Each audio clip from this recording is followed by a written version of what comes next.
So, time for some UV developing.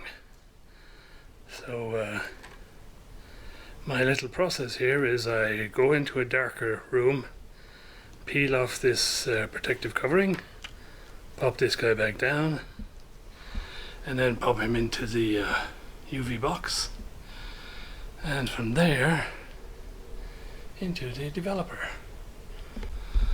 There we go, into the UV box. Close the lid and hit the timer. So the only indication you have that the UV tubes are on is this little indicator over here. Obviously for health and safety reasons.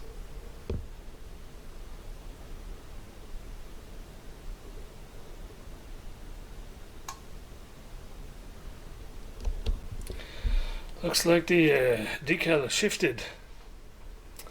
So we'll find out in about 60 seconds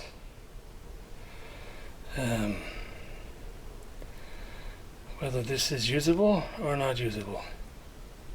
It's definitely crooked, but it might be usable.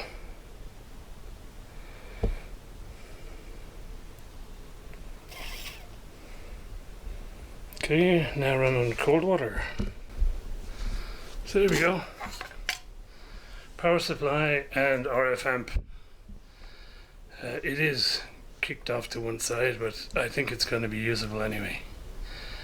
Right, to the main event.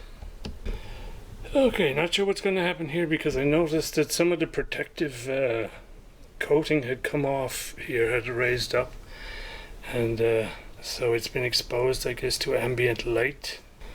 And so we'll just have to see how bad that is. If it affects the overall developer or not. So 15 seconds, 45 to go, 30 seconds, 45,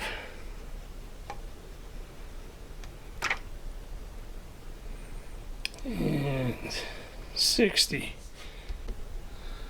Well, it looks to have come out okay. The part where the protection had come off is up here, but it seems to be okay. So we'll put this away in the dark while we get rid of all the developing stuff and think about etching stuff. So first etch, I think it's going to be usable, but it's far from ideal. I guess challenge number one is this was in the etching fluid for like over an hour to get to this point, and there's still a few little places like in this corner here, and there's a few little spots around and a few little spots along here which still didn't etch. So I'm not quite sure what happened, because you know it looked okay going in, so maybe my etching stuff is many years old, so maybe it doesn't last. It's got all weak, but at least it worked. We have a usable circuit board ready for drilling, and so I'll do the okay, it might actually be, we might actually have a little bridge there. I'll have a look, but anyway, that'll be fixable. So we have a usable board, and from here we'll carry on and do the other two. So I'll do the power supply, the RF amp one next, which is a small one, and I don't know, maybe I'll soak it in water and just give it a good wash first in case I didn't rinse it off properly after it came out of the developer. See if we can get the next one to do a little bit quicker. Here's the setup, minus the pump is not running because it makes a noise, and etc. Who needs that? But yeah, basically it's a tank full of the etching fluid with a heater in it to keep the temperature at 35 degrees or something, and the pump blowing bubbles to keep the liquid agitated, etc. So fairly standard stuff. Right, board number 2. You can see again, same sort of thing. It was in the bath for about an hour. And right up at the top here you can see a few bits that haven't quite etched, but I didn't want to leave it any longer because then it might start etching away some of these parts. And that's a little bit extra on the board anyway, which I'll probably cut off. So, down to the main event now, which is the big board.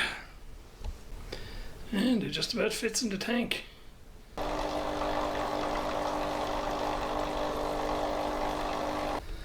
And the third board is done. Same story really. In the fluid for about an hour. There's still areas that are not properly etched, but it started to clearly eat into the actual tracks.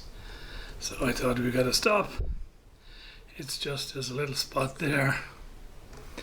There's a spot down here, but it functionally doesn't make any difference. And I think that's about it. So I will just have to tidy this up and make sure there's no short circuits or whatever.